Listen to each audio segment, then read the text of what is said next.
तो आज हम सॉल्व करने वाले हैं largest odd number string problem. यहाँ पे थर्ड प्रॉब्लम हमारी स्ट्रिंग वाली सीरीज के अंदर। इस पर टिक मार्क कर लेते हैं एंड पहले प्रॉब्लम की अंडरस्टैंडिंग बनाते हैं, एक्चुअली प्रॉब्लम है क्या, उसके बाद में बात करेंगे कि हम प्रॉब्लम को कैसे सॉल्व कर सकते हैं। तो यहाँ पे उसका जो हमें प्रॉब्लम स्टेटमेंट दिया है उसको थोड़ा सा पढ़ के समझने की कोशिश करते हैं हमें करना क्या है। So you are given a string num, एक नम स्ट्रिंग हमको यहाँ पे प्रोवाइडेड है रिप्रेजेंटिंग अ लार्ज इंटीजर, एक बड़ा इंटीजर से रिप्रेजेंट किया जा रहा है। Return the largest valued odd integer the string that is a non-empty substring of num, मतलब num की एक ऐसी सबस्ट्रिंग जो लॉन्गेस्ट हो और वो एक क्या हो, ऑड नंबर हो। ठीक है। और एन एम्प्टी स्ट्रिंग, अगर आपको ऐसा कोई ऑड नंबर नहीं मिलता, सारे इवन नंबर है उसके अंदर, तो आपको करना है एम्प्टी स्ट्रिंग यहाँ पे रिटर्न कर देनी है। If there is no odd integer exist. ठीक है। A substring is a contiguous sequence of a character within a string। तो सब स्ट्रिंग का सिंपल फंडा होता है, लास्ट वाली वीडियो में मैंने आपको समझाया था कि जैसे हमारा सब एरे होता है वैसे ही सब स्ट्रिंग होता है। अब यहाँ पे बात करेंगे भी सब स्ट्रिंग, हम समझ लेंगे सब स्ट्रिंग होता क्या है, इंटायरली समझेंगे हम सारी चीज़ों को, बेसिक से लेकर एडवांस लेवल तक समझाने वाला हूँ मैं यहाँ पे। हर एक चीज़ का डाउट आपको यहाँ पे क्लियर करने वाला हूँ। सबसे पहले एग्जाम्पल देखते हैं। तो पहला एग्जाम्पल है 52, यहाँ पे आउटपुट आया है 5। 52 का आउटपुट मेरे पास 5 आ रहा है एंड एक्सप्लेनेशन दिया है there is only non empty substring are 5 2 and the 5 2 5 is the only number that is odd. ठीक है। अब यहाँ पे हम बात करते हैं, एग्जांपल बाद में देखेंगे, पहले हम समझते हैं कि हमें यहाँ पे ऑड नंबर निकालना कैसे, क्या चीज़ें हैं, सबस्ट्रिंग क्या होता है, ये सारी चीज़ें पहले हम यहाँ पे डाउट क्लियर करेंगे हमारे। तो यहाँ पे सबसे पहले बात करता हूँ मैं, सपोज यहाँ पे हमारे पास स्ट्रिंग 52 ही लेते हैं हम। ये हमारे पास स्ट्रिंग आ गई 52।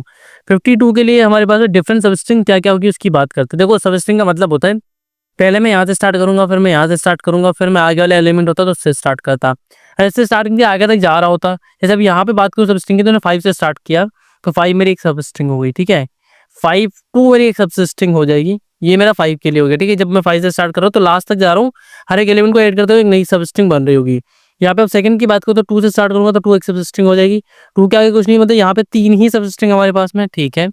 नेक्स्ट अगर कुछ और एग्जाम्पल लेके देखो, मैं 2 5 1 ले लेते हैं, हम 2 5 एंड 1 ले लेते हैं। तो 2 5 1 अगर मैं एग्जांपल में लूँ तो यहाँ पे देखो मैं 2 से स्टार्ट करूंगा, जैसे मैंने बताया था फर्स्ट से स्टार्ट करेंगे। ठीक है। तो फर्स्ट से स्टार्ट करूंगा तो 2 मेरे पास एक सबस्ट्रिंग आएगी, 2 5 मेरे पास एक सबस्ट्रिंग आएगी, देन 2 5 1 एक सबस्ट्रिंग आएगी। ठीक है। तो 3 सबस्ट्रिंग कहाँ से बनी, जब मैं 2 से स्टार्ट कर रहा हूँ। अगर मैं 5 से स्टार्ट करूंगा तो 5 सबस्ट्रिंग बनेगा, 5 1 एक सबस्ट्रिंग बनेगा। ठीक है। देन मैं 1 से स्टार्ट करूंगा तो 1 मेरा एक सबस्ट्रिंग बनेगा। तो काइंड ऑफ एक इंट्यूशन समझ में आया होगा कि सबस्ट्रिंग होता क्या है, कि मैं इस एलिमेंट से स्टार्ट करूँ तो इसके अगला वाला एलिमेंट ऐड करूंगा तो एक सबस्ट्रिंग बन जाएगा, फिर तीनों एलिमेंट को ऐड करूंगा तो सबस्ट्रिंग बन जाएगा, फिर चौथा एलिमेंट को ऐड करता है तो सबस्ट्रिंग बन जाता है। ऐसे करके यहाँ पे मल्टीपल सबस्ट्रिंग हो सकती है। एंड हर एक बार क्या करते हैं हम, जैसे इससे स्टार्ट करके मैं लास्ट तक जाऊंगा, फिर नेक्स्ट एलिमेंट से स्टार्ट करके लास्ट तक जाऊंगा, जैसे करके मल्टीपल सबस्ट्रिंग हम यहाँ पे बना रहे होते हैं। सबस्ट्रिंग का कॉन्सेप्ट मेरे अकॉर्डिंग यहाँ पे क्लियर हो गया होगा कि सबस्ट्रिंग होती क्या है। अब यहाँ पे बात करते हैं हमें क्या करना है, फाइंड आउट करना है। हमें फाइंड आउट करना है, क्या फाइंड आउट करना है, लार्जेस्ट नंबर। अगर मैं इन दोनों एग्जांपल को लूँ, यहाँ पे देखो, यहाँ पे मैंने 5 2 लिया। ठीक है। 5 2 मैंने यहाँ पे ले लिया एंड यहाँ पे लिया 2 5 1 मैंने यहाँ पे ले लिया। अब ये दो एग्जांपल मेरे पास में, इनमें बात करूँ लार्जेस्ट नंबर जो ऑड नंबर है वो फाइंड आउट करने की कोशिश करते हैं यहाँ पे। तो यहीं से ट्रावर्स करूंगा मैं, ऑड नंबर है 5, हाँ ऑड है। ठीक है। तो मेरा एक लार्जेस्ट नंबर अभी तक क्या है, 5 है। अब नेक्स्ट मैं यहाँ पे क्या करूंगा, 5 2 करूंगा, क्योंकि मैं क्या करूंगा, सब स्ट्रिंग निकालने की बात कर रहा हूँ। तो 5 2 यहाँ पे निकालूंगा तो क्या हो जाएगा, 2 तो क्या है इवन है मेरा, तो यहाँ पे ये इंटायर इवन बन जाएगा। तो इवन तो चाहिए नहीं, मुझे ऑड चाहिए, तो ऑड मेरे पास मैक्सिमम कितना है, 5 आया ओनली। ठीक है। नेक्स्ट वाले केस की बात करूँ तो यहाँ पे देखो 2 आया मेरे पास में। ठीक है। 2 आ गया, फिर देखो क्या है, 5 आया, 5 आया। ओके। तो यहाँ पे कितना हो गया, 25 हो गया। क्या हो गया, 25 हो गया। तो स्टार्टिंग में मेरे आंसर में कुछ भी नहीं था, जो मेरा आंसर वेरिएबल था उसमें कुछ नहीं था। जब 2 आया तो इवन आया तो मुझे कोई जरूरत नहीं है। जब ऑड आया तो मैं क्या करूँगा, 25 यहाँ पे रख लूंगा, क्या रखूंगा, 25 यहाँ पे रख लूंगा मैं। देन यहाँ पे 1 आया तो 1 इवन में आता है, ऑड में आता है, ये बात करते हैं। तो यहाँ पे ये क्या आता है, ऑड में आता है, तो यहाँ पे 1 ले लिया। ठीक है। ये इंटायर नंबर पे क्या हो गया, odd number, largest odd number यहाँ पे मैंने फाइंड आउट कर लिया, 2 5 1 यहाँ पे फाइंड आउट कर लिया। ठीक है। तो यहाँ पे मुझे एक चीज समझ में आ रही है, मुझे करना क्या है, मुझे सिर्फ लास्ट में जो सबसे लास्ट में जो नंबर आया है ऑड नंबर उस तक जाना है, सबसे लास्ट में जो ऑड नंबर आया है। या फिर इसकी मैं अगर ब्रूट फोर्स अप्रोच की बात करते हैं पहले, कि ब्रूट फोर्स अप्रोच क्या होगी इसको फाइंड आउट करने की। तो ब्रूट फोर्स अप्रोच यहाँ पे देखो, यहाँ पे हमने क्या किया, पहले सारे सब एरेस निकाल रहा हूँ मैं। ठीक है। क्या ये मेरा ऑड नंबर है, क्या ये मेरा ऑड नंबर है, हाँ ये मेरा ऑड नंबर है। तो जिसको ले लो अपने मैक्सिमम कर लो उसको। ठीक है।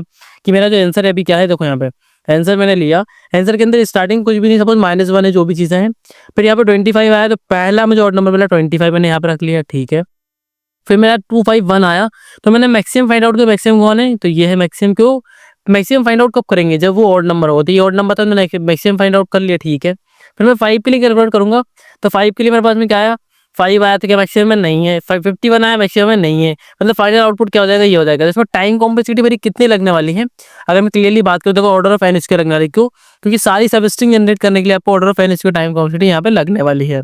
अब यहाँ पे हम ऑप्टिमाइज सोल्यूशन की बात अगर हम करें, तो आपको एक चीज समझ में आ रही होगी, देखो यहाँ पे क्लियर समझ में आ रहा होगा कि आप ऑप्टिमाइज कैसे कर सकते हैं, कैसे कर सकते हैं। देखो 251 लिखा है मेरे पास में, 251 लिखा है मेरे पास में। अगर मैं पीछे से आऊँ, और मैं चेक करूँ कि यहाँ पे मेरा एलिमेंट है मेरे पास में, यहाँ पे मेरा एलिमेंट है जो मेरा ऑड एलिमेंट है, तो मैं बोलूँगा 251 स्टार्टिंग से लेके यहाँ तक के सारे एलिमेंट को मैं कनेक्ट कर लूँगा, तो मेरे पास में एक लार्जेस्ट सब स्ट्रिंग बन जाएगी, जो मेरा क्या होगा, एक्चुअल आउटपुट होगा। अगर यहाँ पे मैं एक बड़ा नंबर लेकर देखूँ, 3279 327928, ठीक है 8, और यहाँ पे हाँ ठीक है 28 तक ले लिया मैंने। अब यहाँ से देखो, अगर यहाँ से पीछे मूव फॉरवर्ड करता हुआ आऊँगा, इवन नंबर है कोई जरूरत नहीं है, इवन नंबर कोई जरूरत नहीं है, ये आ गया ऑड नंबर, क्या आ गया, ऑड नंबर आ गया। जैसे कोई भी ऑड नंबर आ रहा है तो यहाँ पे हमारा क्या हो जाएगा, ये आउटपुट हो जाएगा, क्या आउटपुट हो जाएगा, ये आउटपुट हो जाएगा, 3279 मेरा आउटपुट हो जाएगा एक्चुअल वाला। अब यहाँ पे बात करूँ पता कैसे करना ऑड नंबर, तो आपको सिंपल पता होगा कि जब मैं 2 से डिवाइड करता हूँ, 2 से मॉड्यूलर करता हूँ, ठीक है, मोड बाय 2 करता हूँ, 9 मोड बाय 2 करूंगा, तो 2 से डिवाइड करने पे पूरा पूरा कितनी बार जाएगा, 8 बार जाएगा, ठीक है। 2 4 से 8 होता है, बचा कितना, 1 बचा। तो जब भी 1 बच रहा है इसका मतलब क्या है, ऑड है, और 0 बचा है इसका मतलब क्या है, इवन है। समझ में आ गया ऑड और इवन का फंडा क्या है। तो यहाँ पे मुझे समझ में आ गया ऑड कैसे निकालना है, इवन कैसे निकालना है। अप्रोच दोनों मैंने डिस्कस कर ली, ब्रूट फोर्स भी और बेटर भी अप्रोच डिस्कस कर ली मैंने, ऑप्टिमल जो हमारी अप्रोच थी वो भी डिस्कस कर ली। अब कोड की बात करते हैं, तो यहाँ पे पहले लीड कोड पर आ जाता हूँ मैं। यहाँ पे इंटायरली मैंने कोड लिख के रखा है, मैंने क्या किया, सिंपल देखो पीछे से लूप रन कराया, कहाँ से, पीछे से लूप रन कराया, स्ट्रिंग के पीछे से मैं आ रहा हूँ, लास्ट एलिमेंट से चेक करता हुआ आ रहा हूँ, क्या ये एलिमेंट मेरा नम ऑफ आई माइनस मैंने 0 किया, क्यों, क्योंकि हमारा वो कैरेक्टर होगा उसको हमें क्या करना पड़ेगा, इंटीजर में कन्वर्ट करना पड़ेगा। तो माइनस सिंगल इनवर्टेड में अगर 0 हम करेंगे तो यहाँ पे इंटीजर में कन्वर्ट हो जाएगा। फिर इसको मोड बाय 2 करूंगा, तो यहाँ पे 0 या 1 आ रहा होगा, ठीक है। 0 आएगा मतलब फॉल्स कंडीशन, मतलब इसके अंदर ही नहीं जाएगा। 1 आया इसका अंदर ट्रू कंडीशन, मतलब यहाँ पे आएगा, क्या करेगा, num dot substring return करेगा। स्ट्रिंग स्टार्ट होगी 0 से i+1 तक जा रही होगी, i+1 के लिखा है क्योंकि ये -1 करके लेता है, तो i+1 मैंने लिख दिया यहाँ पे, तो मतलब मेरी इंटायर स्ट्रिंग यहाँ पे रिटर्न हो जाएगी। एट दी एंड मैंने यहाँ पे क्या किया, लूप में मैं कहीं पे रिटर्न नहीं करता हूँ, तो लास्ट में मुझे रिटर्न करना था empty string in case of कि यहाँ पे कोई भी इवन, सारे इवन नंबर है, कोई भी ऑड नंबर नहीं है, तो मैंने वो कर दिया यहाँ पे सिंपल। अब मैं यहाँ पे रन करूंगा और टेस्ट केस देखूंगा, जो सैंपल टेस्ट केस लगे उन पे हमारा कोड रन कर रहा है या नहीं कर रहा है। तो टेस्ट केस अभी प्रोसीड हो रहे हैं, क्योंकि सीधे टेस्ट केस पे पास कर चुका है। हम सिंपल यहाँ पे सबमिट क्लिक करेंगे, हमारा जो कोड जितने भी टेस्ट केस क्वेश्चन पे असाइन है सबको सक्सेसफुली पास कर लेगा। लेफ्ट साइड में हमारा आउटपुट यहाँ पे शो कर रहा होगा, so you can see that loading हो रहा है एंड हमारा जो आउटपुट है, हमारा जो कोड है वो सारे टेस्ट केस पे सक्सेसफुली वर्क कर चुका है एंड एक्सेप्टेड हो चुका है, जितने भी टेस्ट केस क्वेश्चन पे लगे हुए हैं सब पर। अब यहाँ पे बात करते हैं, एक और लिंक मैंने यहाँ पे ओपन कर रखी है विच इज ऑफ GFG। यहाँ पे भी सेम प्रॉब्लम है, आप सिंपल सबमिट पे क्लिक कर सकते हैं सेम कोड को लिख के, बस यहाँ पे स्ट्रिंग एस नाम से दी हुई थी उसको नाम से बना लेना है। एंड यहाँ पे मैंने सबमिट पे क्लिक कर दिया, रेडी फॉर रिविलेशन के हमारा कोड है and you can see that कि ये सक्सेसफुली पास कर चुका है, जितने भी टेस्ट के इस क्वेश्चन पे असाइन थे सब पे सक्सेसफुली रन कर चुका है।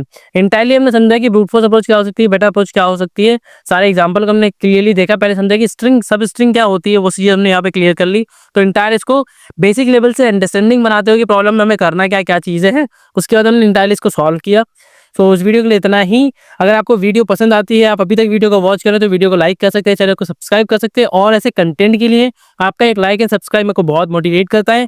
साथ आप कमेंट भी कर सकते हैं कि भैया ये वीडियो अच्छी थी, इसमें कुछ एक्सप्लेनेशन, अगर आपको कहीं पर डाउट आता है तो वो भी आप बता सकते हैं। जो भी चीज़ें आप यहाँ पे क्लियरली कमेंट में मुझे एक्सप्लेन कर सकते हैं कि हाँ ये चीज़ें थी, ठीक है। तो इस वीडियो के लिए इतना ही, मिलते हैं नेक्स्ट वीडियो में नेक्स्ट प्रॉब्लम के साथ में। So till then keep learning, keep progressing, thanks for watching.